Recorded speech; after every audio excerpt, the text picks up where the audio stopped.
Hello यो स्वागत है आप सभी का मेरे यूट्यूब चैनल स्कूल ट्यूशन गुरुजी में। आज हम बात करेंगे कार्यपत्रक 84 की, जो कि 10 अक्टूबर के लिए जारी किया गया है। ये कक्षा 6 से 8 की एक कॉमन वर्कशीट है या कार्यपत्रक है। यहाँ बच्चे अपना नाम लिखेंगे और यहाँ अपने कक्षा अध्यापक का नाम लिखेंगे। तो आज की जो वर्कशीट है आपकी एक एक्टिविटी बेस्ड वर्कशीट है, जिसमें हम कला या आर्ट से संबंधित चीज़ों के बारे में जानेंगे और समझेंगे। तो आइए देखते हैं वर्कशीट क्या कहती है। कला जीवन का ऐसा तरीका है जो हमारे जीवन को सजाता और संवारता है। कुछ प्रमुख कलाएं चित्रकला, गायन, वादन, अभिनय, पाक कला आदि को तो आप जानते ही हैं। यानी कि ये क्या कह रहा है? ये कह रहा है कि कला जीवन का जीने का एक तरीका है जो जीवन को सजाता और संवारता है, मतलब हमारे जीवन को और अच्छा बनाता है। जैसे कि आपने ध्यान दिया होगा, कई बार जब आप अकेले बैठे रहते हैं तो आप क्या करते हैं, आप या तो गाने सुनते हैं, और जब गाने सुनते सुनते बहुत अच्छा लगने लगता है तो आप गाने भी गाने लगते हैं कई बार। या फिर अगर टीवी देख रहे हो और टीवी में गाने सुन रहे हो तो टीवी के साथ गाने लगते हैं।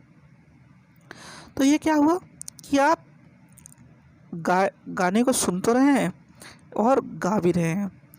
तो जब सुन रहे हैं और गा रहे हैं तो साथ में कई बार आप डांस भी करते हैं, है ना।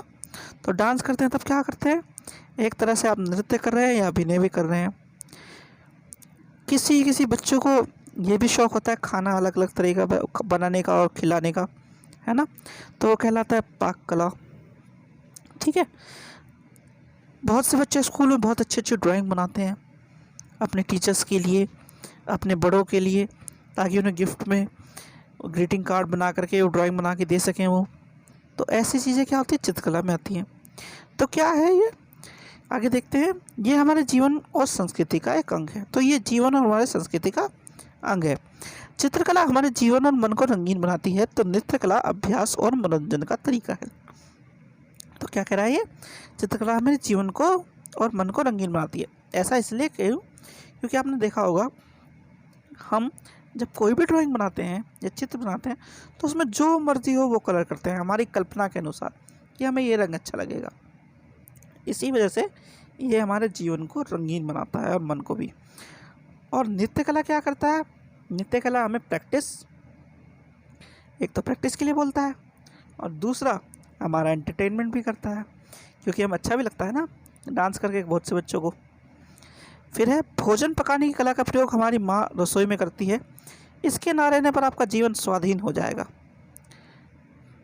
तो भोजन पकाने के या पाक कला का प्रयोग क्या है कि आपकी जो मम्मी है वो रसोई में करती हैं। अगर ये ना हो तो आपको टाइम से खाना नहीं मिलेगा, और टाइम से खाना नहीं मिलेगा तो आपको अच्छा नहीं लगेगा, है ना। और जो बच्चे हैं बहुत से, वो क्या करते हैं, वो अपनी मम्मी के साथ खाना बनाने की कोशिश करते हैं, उनकी मदद करते हैं, और तो और ये भी कहते हैं कि मुझे ये चीज़ खानी है, तो उनकी मम्मी उनके लिए बना के देती है, या उनकी मदद करते हैं कि आज मैं ये चीज़ खाऊंगा, मैं आपकी मदद करूंगा, है ना। तो ये चीज़ें क्या करती हैं, हमें जीवन जीने के लिए और प्रेरित करती हैं और अच्छा लगा, हमें हमारे जीवन में अच्छा महसूस कराती हैं। इससे न रहने पर आप ज्ञान और विज्ञान ने जहाँ हमारे जीवन को सुविधाजनक बनाया और प्रगति की राह पर चलना सिखाया, वहीं पर कलाओं ने हमारे जीवन को सुंदर बनाया। तो ज्ञान और विज्ञान ने क्या किया, हमारे जीवन को आसान बना दिया। जैसे कि आपको कहीं जाना हो तो आप बस, ट्रेन या मेट्रो से जा सकते हैं। तो ये क्या हुआ कि हमारे जीवन को आसान बना दिया, प्रगति की राह पर चलना सिखा दिया। और कला ने क्या किया, कला ने हमारा जीवन सुंदर बनाया, क्योंकि वो मनोरंजन करना सिखा दिया ना उसने हमें, हमारा टाइम कैसे पास होता ये सिखा दिया। चलो आगे देखते हैं क्या कहता है। प्राचीन काल से ही 64 प्रकार की कलाएं बताई जाती हैं। कुछ कलाएं जानना मनुष्य की सभ्यता, संस्कृति और चरित्र के विकास के लिए आवश्यक है। आप जाने अनजाने में बहुत सी कलाओं का प्रयोग करते हैं। ठीक है।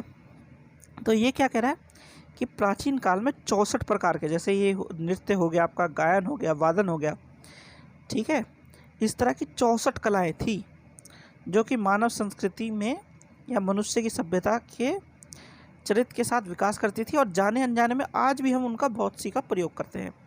आगे कहता है, जब शरीर और मन थकता है तो संगीत हमारी थकान को मिटाता है। जब लोग प्रसन्न होते हैं तो गुनगुनाना या नृत्य करने लगते हैं। यह मनुष्य का सहज स्वभाव है। तो ये क्या कह रहा है कि जब हम बहुत खुश होते हैं या और हमारा मन या शरीर थका होता है, तो मन और शरीर जब थका होता है तो क्या करते हैं, हम जो है थकान मिटाने के लिए संगीत का या गाने का सहारा ले सकते हैं।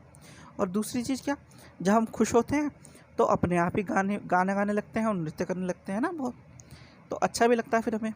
ठीक है, तो आगे क्या कह रहा है, आप भी विचार कीजिए कि आपकी किस कला में रुचि है। यदि आप कुछ गाते हैं तो उसे रिकॉर्ड करके अपने स्कूल के ग्रुप पर भेजिए। आपके स्कूल, पड़ोस या घर में जो भी आपके विचार से अच्छा चित्र बनाते, गाते या वादन, नृत्य, डांस आदि करते हैं, उनकी सूची बनाइए। तो बच्चों करना क्या है, ये एक तो चीज़ क्या कर सकते हो आप, अगर आप अच्छा गाना गाते हो तो आप अपने जो स्कूल के व्हाट्सएप ग्रुप है उस पर उस छोटे से गाने को, 1 या 2 मिनट के गाने को रिकॉर्ड करके भेज सकते हो, ताकि आपके दोस्त भी उस गाने को सुन सकें। और दूसरी चीज़ क्या करनी है आपको करनी है, आपके स्कूल, पड़ोस या घर में जो आपके विचार से अच्छा चित्र बनाते हैं या गाना गाते हैं या कोई वाद्य यंत्र बजाते हैं, जैसे कि गिटार हो गया, है ना, या नृत्य करते हैं आदि करते हैं, इसकी आपको सूची बनानी है। इन सब चीज़ों की आपको क्या करनी है, एक लिस्ट बनानी है बच्चों। ठीक है, तो चलो आगे देखते हैं आगे क्या कह रहा है। आगे कह रहा है, कुछ वाद्य यंत्र मुंह से फूंककर तथा कुछ तार से, कुछ थाप अर्थात पीठ पर बजाए जाते हैं। इन चित्रों के द्वारा पहचान कर आगे नाम लिखिए। तो अच्छा बच्चों, ये क्या कह रहा है, कुछ जो वाद्य यंत्र है तो फूंक मार के चलाए जाते हैं, कुछ तार के सहारे से बजाए जाते हैं और कुछ उन पे थाप मार के बजाए जाते हैं। ठीक है ना, तो उन चित्रों को आपको पहचान कर उनके आगे नाम लिखना है। अच्छा, एक काम समझ लीजिए अब, क्योंकि एक्टिविटी बेस्ड वर्कशीट है तो मैं आपको कुछ चीज़ों के नाम बताऊंगा, बाकी चीज़ों के नाम आपको अपने आप लिखने हैं। तो जैसे कि बताना शुरू करता हूँ, चलो मैं अब, ये है कैसियो। कैसियो आपने देखा होगा, बहुत से जो जागरण जो होते हैं या फिर कोई आपका जो स्कूल का प्रोग्राम होता है उसमें इसका प्रयोग किया जाता है, इसे कहते हैं कैसियो। ठीक है बच्चों, ये है पियानो। पियानो आपने ज़्यादातर अगर आप कहीं मॉल वगैरह में गए हो तो वहाँ देखी होगी, या फिर पिक्चरों में तो आपको ज़रूर देखने को मिल ही गई होगी। ठीक है बच्चों, ये है आपका गिटार। ये क्या है, गिटार है, गिटार। ठीक है बच्चों, फिर है आपका ये है चित्रकला। ठीक है, अब ये है आपका ड्रम बजता हुआ देखा होगा आपने, जो इसमें टीवी में गाने आते रहते हैं बहुत सारे, उसमें ड्रम बजता रहता है ना। ये है आपका ढोलक।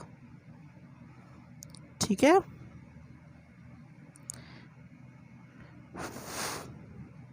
और ये है आपका क्या, वायलिन। ठीक है बच्चों, तो कुछ चीज़ें मैंने बता दी आपको, कुछ चीज़ें जो रह गई हैं वो आप खुद लिखिएगा। चलो आगे देखते हैं क्या कहता है। आगे कहता है, संगीत में गायन और वादन 2 प्रकार की कलाएं हैं, इनमें से आपको क्या अच्छा लगता है और क्यों अच्छा लगता है, लिखिए। तो संगीत में क्या है, 2 प्रकार की कलाएं हैं, गायन और वादन। गायन मतलब गाना गाना, वादन यानी आपका कोई इस तरह से इंस्ट्रूमेंट का या किसी वस्तु का बजाना। जैसे कि अभी हमने पढ़ा था कि कुछ वाद्य यंत्र कैसे फूंक मार के चलते हैं, कुछ तार से चलते हैं, कुछ उस पर थाप मार के चलते हैं। तो आपको इनमें से दोनों में से कौन सी चीज़ अच्छी लगती हो उसके बारे में लिखिएगा, और क्यों अच्छी लगती है ये भी लिखिएगा बच्चों। ठीक है बच्चों, चलिए तो आगे देखते हैं। आगे प्रश्न है, कलाओं के क्षेत्र में भी सम्मान और कैरियर बन सकता है। लता मंगेशकर को आज दुनिया जानती है, उस्ताद बिस्मिल्लाह खान को भी कौन भूल सकता है, ये भारत रत्न है। आप जितने गायक वादक और नृत्यांगनाओं को जानते हैं, उनकी सूची बनाइए। किसी एक प्रसिद्ध गायक या वादक के बारे में लिखिए। तो क्या कह रहा है ये कि कलाओं के क्षेत्र में भी सम्मान और कैरियर बनाया जा सकता है। जो इसमें अच्छे हों बच्चे वो इसमें भी कैरियर बना सकते हैं। जैसे कि लता मंगेशकर को आज सब जानते हैं। ये जो आपके जो पुराने गाने थे, आपके पापा मम्मी के टाइम के, उनसे आप पूछिएगा ज़रूर कि लता मंगेशकर के गाने आपने सुने हैं क्या, तो बताएंगे। बहुत से गायक हैं, जैसे लता मंगेशकर है, आपके किशोर कुमार जी हैं, इस तरह के बहुत से गायक हैं जिनके नाम आपको पता चलेंगे। आप ज़रा पूछिएगा उनसे तो बताएंगे आपको। उसके बाद है उस्ताद बिस्मिल्लाह खां जी, जो कि भारत रत्न हैं। वो शहनाई वादक थे और शहनाई बजाते थे, और अब से नहीं काफ़ी टाइम से बजाते थे। लगभग स्वतंत्रता के दिवस के आसपास, स्वतंत्रता जब हमें प्राप्त हुई थी उसके आसपास से। इनके बारे में ज़रूर जानने की कोशिश कीजिएगा, और जानने की कोशिश कीजिएगा कि ये अपने जीवन में किस किस अवार्ड से इन्हें जय मिले, किस किस अवार्ड को इन्होंने प्राप्त किया, और कहाँ कहाँ विदेशों में जाकर के इन्होंने भारत का नाम रोशन किया।